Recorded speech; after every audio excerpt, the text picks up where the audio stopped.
Hello there and welcome to my channel. This is Non-Gone and this is another Speed Plat Sunday. I believe this is episode 5. I think we've done 5 of these now.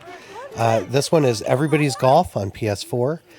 This one, just like all the other ones, is a little bit unique. The quirk to this one is that the servers are going to be closing probably either right before or right after I post this video. As a result, normally my videos are designed to give you strategies so that you could beat these times and do better than mine. And I usually offer contests. There will be no contest for this. This platinum is unobtainable. I'm going to do it anyway, though, because it's kind of cool to slip in there right before the servers close and get one for all time. So that one's for me. But there's still some value to the video, so I'm going to go ahead and make it and leave it up there. Number one, if anybody ever questions why I got an 18-day platinum in 16 days, here's the video. This is your proof. I'll explain it within the first 5 minutes so you can understand and then move on. The other reason is that if you are interested in doing speed plats for other games, there are a couple of tricks and techniques to this one that are applicable to other games. So you can kind of add this into your bag of tricks as you're routing and figuring stuff out. So that's why I'm going to leave it up, and hopefully it will be valuable to you in some way, or maybe it's just fun to watch. I don't know. I sure like watching other people play games too, so hopefully you do as well. But let's go ahead and get started. All right, so when I do a speed platinum, I look at 3 things. Number 1, how much can you do before the first trophy? Number 2, what's your danger? What'll wreck your run if you don't pay attention to it? And number 3, what is your critical path? This game is very unique in that number 1 and 2 don't make a hill of beans difference. You can't do anything before the first trophy. We're going to glitch out all the hard stuff, so it's not a problem. It's the critical path that makes a difference. And basically, it comes down to one trophy. This whole entire game comes down to one trophy. And it is the one for beating all the revenge versus characters. So the way that works is you play your single player tournaments, and as you gain experience, you'll play against various characters. They'll come up. I'm playing a match right now on my practice run here, and they'll want to play you in match play. And that's how you go up the ranks in your single player. Well, there's 3 per level and 6 levels, so that's 18 characters you got to get through. The 18th one is Adam. Once you beat him, you've basically conquered career mode. But each of those 18 characters spawns in once per calendar day. It's on a daily reset system at midnight GMT, and they'll want to play you again in a revenge match. The order in which they do it is random, although it can be manipulated. And you basically have to wait 18 calendar days to beat all of those characters. So why in the world, if you have to play against 18 characters and they spawn once a day, why is the current record 16 days and 19 hours? That's what I asked myself. I thought they were cheating. Turns out there's no trick. There's nothing fancy to this. It's simple mathematics. So if you do your first character right before reset, like let's say at 11:50 on Friday night, then you can spawn right back in 10 minutes later after the reset and do your second one. So you get 2 characters done in like half an hour. If you show up right at the reset the next day, you get your 3rd character done, and the clock only has 1 day on it. That is 2 days less than what you would think it is. That's it. That's the trick. If you were wondering why it's 16 days and not 18, now you know. We can move on. So with that mystery solved, pathing becomes pretty much a breeze. You just got to figure out how long it takes to do the single player so that you get your first versus character to spawn right before the reset. Then you've just got to figure out how much cushion you want to leave yourself in case something goes wrong. And then just make sure you show up every day and until your 18th character is done. And in the meantime, make sure you get all the other trophies, which is a breeze, by the way, unless you got to do condors legit. But we'll get into that later. So yeah, let's go ahead and get started. Okay, so while you watch me finish my epic battle with Adam here that ended up going into overtime, believe it or not, I'm going to recap what we've done. And since you can't platinum this game, I'll try to keep my comments to stuff that's general that you could use for other games. Basically, I did everything I could to get through single player without worrying about anything else as quickly as possible. I used the PS5 to cut down on loading screens. I prioritized Tornado Cups over Mega, Mega over Normal, Normal over Teeny. I prioritized the easier courses over the harder courses. Less shots means less time. I took 18s when they would let me rather than 9s if that was an option, because that's one less loading screen that you have to do.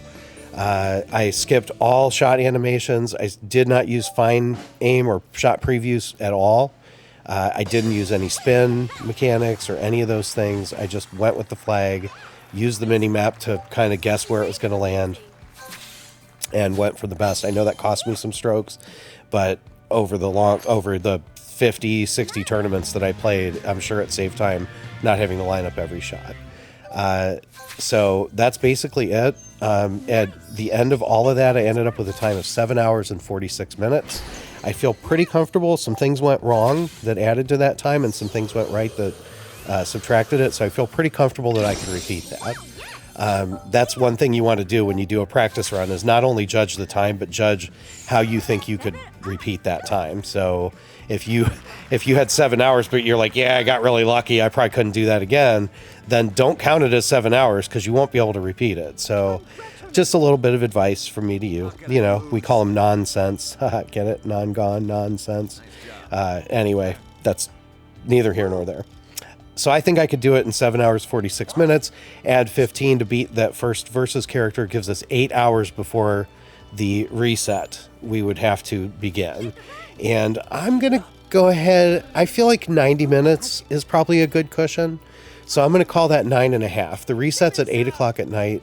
So I'm going to start my actual run at 10:30 in the morning, and that gives me 9.5 hours to do what I think I can do in just under 8. So I'm pretty comfortable with that. The record right now is 19 hours, 6 days and 19 hours. So I'd be 10 hours less, and I'm pretty happy with that. So we're going to go ahead and do that, and I will check in with you and see how that goes tomorrow. So until then, stay bad, people. Okay, so I am back. It is Sunday evening. As you can see, we're about to wax Adam here and finish our grind. It has gone very, very well. I've faced the minimum in terms of tournaments. I didn't lose any, so I didn't mess up and forget to use serious mode or anything, so I got the quickest that I could possibly get. I had a moment somewhere around level 5, stage 5, where I all of a sudden couldn't hit a ball in bounds. I just kept hitting in the red. And this brings up one of my tips that I always love to tell everyone when you're doing speed plats or anything that is physically taxing or mentally taxing, which these are. I think of two things: be prepared and good self-care. So I got a good night's sleep last night. I didn't drink any alcohol or anything. I'm not hungover. I had a nice cup of coffee and my favorite energy drink ready to go. I knew exactly what I was attempting to do. I knew exactly what was happening. I turned my phone off, so I'm not going to be distracted by that. That's good preparation for this type of thing. It really helps to avoid those distractions. And good self-care, just from a logistics standpoint and an efficiency standpoint, taking breaks is good for you. In this case, I couldn't hit nothing. I could not hit the thing, and it's because I'd been playing, basically skipping shot animations and hitting the same shot for like 7 straight hours. You get tired, you start playing bad, you're not efficient. 5-minute break is all it took. Got up, walked around, got a big glass of water, stretched my legs, said hi to my wife, thanked her for creating this character that I'm going to tell you about. And when I sat back down, I did quite a bit better. The match that I had to do, I had to redo the entire match. It was like a stroke play, so it was all 9 holes, and I basically wasted 10 or 15 minutes on this run. Fortunately, I had given myself an awful lot of time that I don't need. I'm pretty sure we're going to beat Adam real quick. So it turned out to not be that big of a deal because of the way this game is structured. It all gets backloaded to 8 o'clock tonight anyway. That's when the daily reset is, but you know, as long as we've got that cushion, we should be okay. But just remember, take breaks, keep hydrated, make sure you eat. Don't run yourself into the ground. Your health is important, and also adds to your efficiency. You don't play better when you're tired or hungry. So just to keep that in mind. So while we're finishing off Adam here in this epic final match, I did want to make a point and tell you the never-ending story, the continuing saga, if you will, of Bootsie. Bootsie is our golf character. She's the one that's swinging today. Bootsie grew up in Venezuela with her little brother Jose, and her dream was always to come to the States and make it big as a golfer. Fortunately, she heard about the EGA tour, the Everybody's Golf Association tour, And she came over, and she's featured in my original video on Everybody's Golf, which is the first video in this playlist. So you can check her out there, teaching everybody how to get this before the servers close. She really loved it. Really, really good fans, really good competition, but the money just wasn't there. She played match after match after match and only had like $50,000. And it's been her dream to bring her parents over from Venezuela. So another golf tour approached her from a foreign country, I think somewhere in Asia maybe. They wanted her to live more. And they offered her guaranteed money, and all she had to do was make 5-inch putts. All the courses were 5-inch putt courses. They called it the Golf Club 2, and she took the money and ran for about a month. She was over there on the course, and she didn't really have to do a lot, but she made almost $1 million. She made over $1 million, but spent like quite a bit on clothes and clubs and accessories. So just under $1 million in a month. And if you want to see that part of her life, there is a playlist that's the Golf Club 2 under there as well. So check that out on the channel. That's the chapter 2 of the Bootsie story. Fortunately, with that money, she was able to go ahead and bring her parents over. Her dad, used to be a landscaper, a gardener, and now they got a nice condo in Miami, and he's super excited that he doesn't have to cut the grass anymore. So very, very happy for Bootsie's parents. Jose's even doing better. He was helping out by washing dishes at the local Applebee's. He's since been promoted to cook, and word on the street is he'll be assistant manager by Christmas if he keeps his nose clean. So really, really good for the Bootsie family. Unfortunately, the invasion of the Live More tour from Asia or wherever it was kind of eroded the EGA Tour's player base, and unfortunately, they've announced that they've had to close. So considering that was her first love, she decided to give it one more farewell tour, which is this tour. She's come back to the EVA Tour to the adulation of all her adoring fans.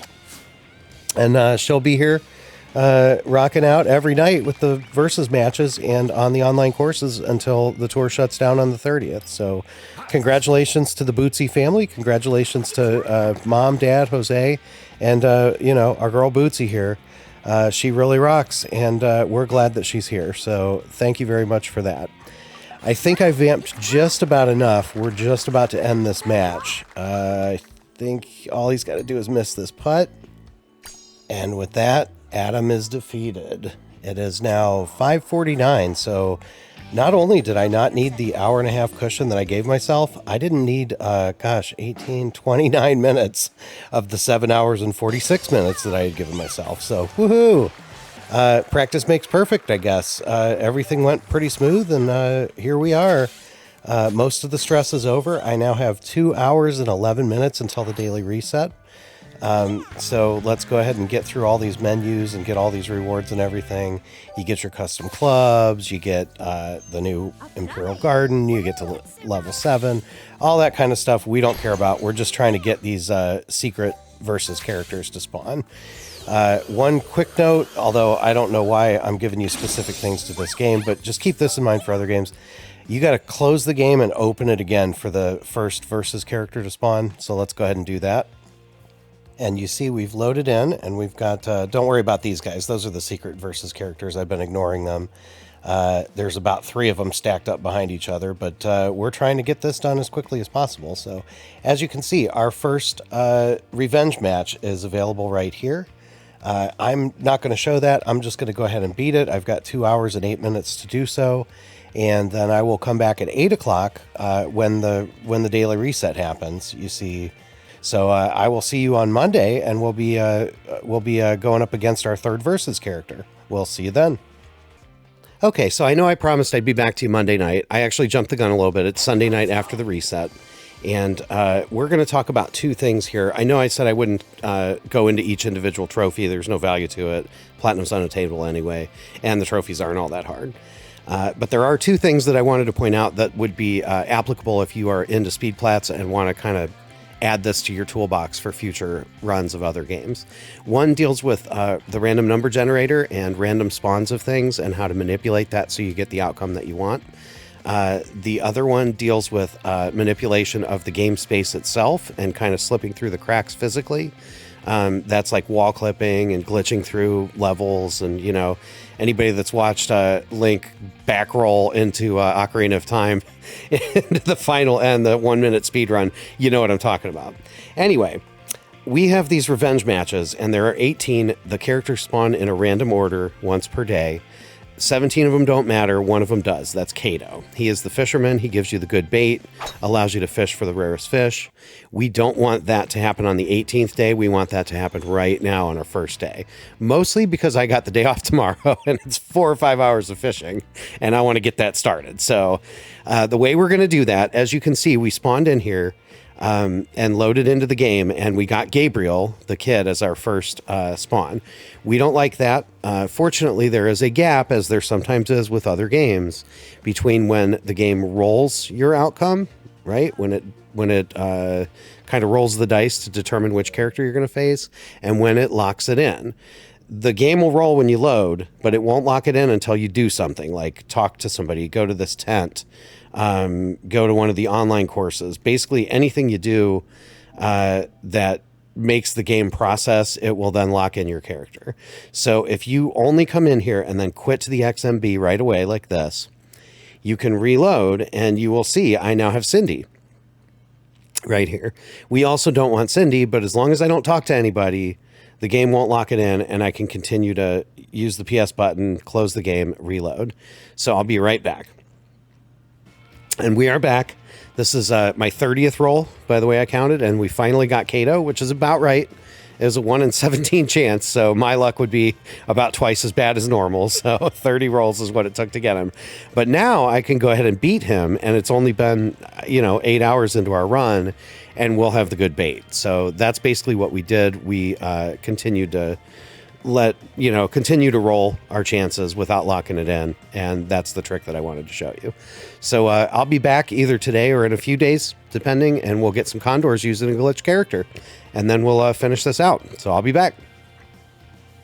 And we are back. It is the first Saturday night of this run. So that's day 6. We've beaten 8 characters just now. And I'm going to go ahead and get some condors. This is the hardest trophy in the game. And again, this is a method that can be used in other games if you find ways to do it. It involves the spatial construction of the game and the levels and stuff. Basically, so when you get a condor is a hole-in-one on a par 5, so it's -4. And it's really hard to do legit. It is totally possible. I've done it, I think, on 3 different accounts now, and done it completely legit, but it takes special clubs, special ball, special techniques, special conditions, which we don't like random things in a speed run or a speed plat, because we might have to wait more than 18 days for those special conditions. So we're going to get a little crafty, and we're going to glitch ourselves out of the map. And the way we're going to do that is we're going to come in here to the open courses, and we're going to look for the beach course and hole 1, or the out 9, which has hole 1 on it. And we want to make sure that we get either normal cups or teeny cups, because it has to be an official round when we get it. So we're going to come down here and see it's normal clubs. So we'll go ahead and go in there. Now, what basically started all this is that I think back when the game first released, there was like a Hollywood, a Halloween event. And some of the characters that came with that, somebody got like a decimal point wrong on the body dimensions, and basically the characters are way too big, so big that they show up invisible. That has since been patched out. None of those are showing up anymore, but because you can freely transfer characters, these glitched characters are still available, and I'll show you what I've got right here. You see this third character right here is invisible right there. There's actually a character there, otherwise it'd say no data. And we're going to switch to them and fall through the map, basically. So what you got to do is figure out the parameters of that, and basically you're going to start a regular round on the first hole and play it. And we're going to play till we're just a couple of feet from the hole, and then we're going to putt this, and as soon as we do, we're going to hit start and quit the round.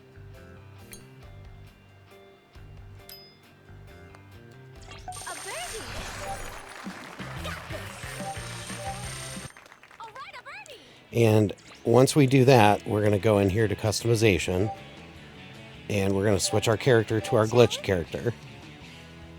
And we should fall through the map, as you can see. So that's pretty much how that works. Again, like I said, there was something in the character dimension that was too big and made it fall through the thing.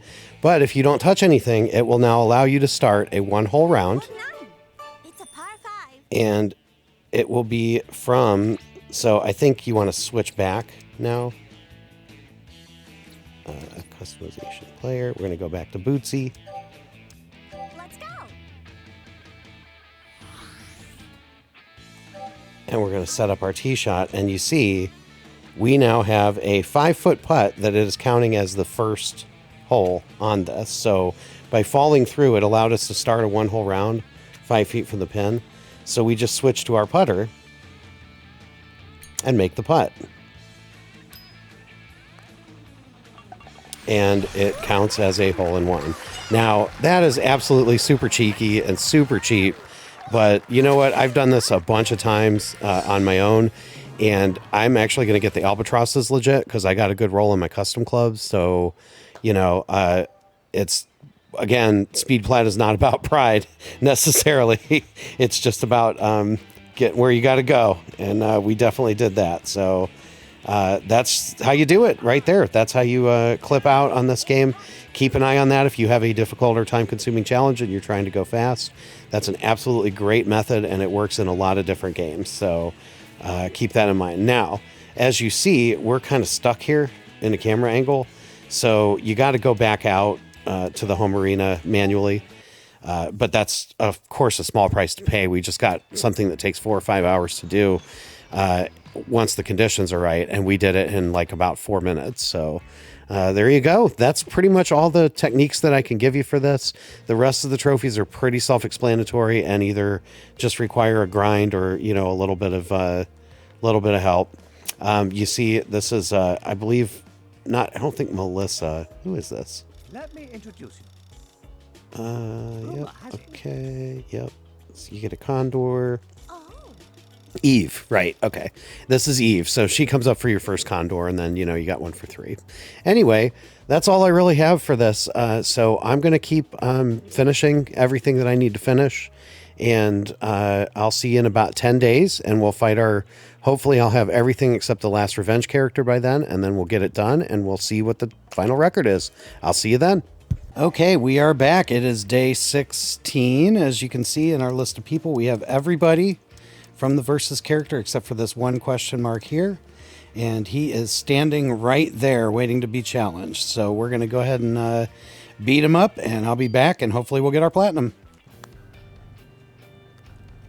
And with that, our final battle should be done. This concludes Chapter 3 in the Bootsie Legacy, the Bootsie story, the Bootsie Saga. This concludes 16 days of versus characters, and this should be a top time for platinum here as soon as we get it to pop.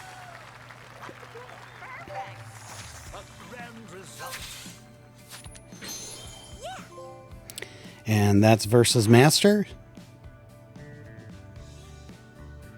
And that is push it to the limit. The time is 8:15. We started at 10:30 about 2.5 weeks ago. So what is that? 11, 9.5.